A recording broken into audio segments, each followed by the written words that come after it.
Taking a 3-mile stroll through Providence can really open your eyes to the Ocean State's 4 centuries of history and culture, all thanks to the Rhode Island Independence Trail.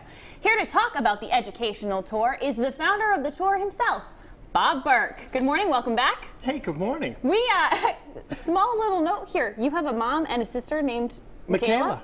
So that makes 4. We win, we win, we win. Why isn't my name on the top of that list? It should be. We'll get it up there, maybe next time. All right, so Bob, you've been working on this Independence Trail. It started back, what, 2 years ago now? Yep, we painted the line 2 years ago. We started tours back in 2007, and every year it grows. We do more. We're repainting the line, putting down new emblems. We've got a lot of damage from the winter. Yep. But tomorrow we've got a big walk, and it's going to be at 10 o'clock tomorrow morning, starting at the State House.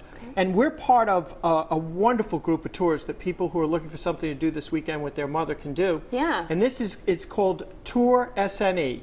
And if you go to toursne.com, you'll see a list of all of these wonderful tours all over the Blackstone Valley, up to Worcester, down to Westerly, up around the Boston area.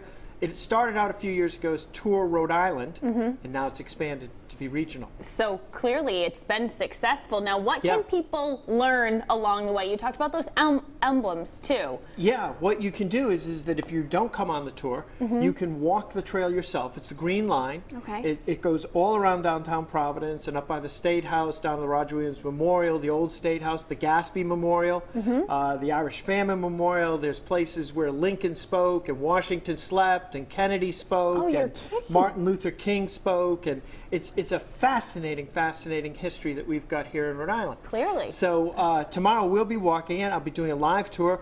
Up in the State House, we're going to ring the Liberty Bell. Every state was given a Liberty Bell. Now, I'm sure not many people get to do that. They may not know it's coming. We're going to ring it and then see what happens. It'll probably be the last thing we do before we ring it and run. It's ring like a ding-dong ditch. We're going to try not to crack it. But, you know, if the Liberty Bell had been made in Rhode Island, it would have never cracked. I mean, we were better manufacturers than that.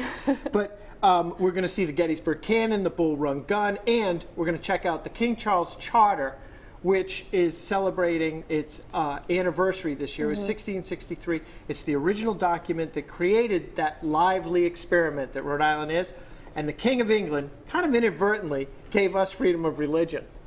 Wow. And it really formed the foundation for some stuff that would have big consequences in history. I would tell you now, but then you wouldn't come to the tour. So 10 o'clock tomorrow morning, come to the State House, but you register online at toursne.com.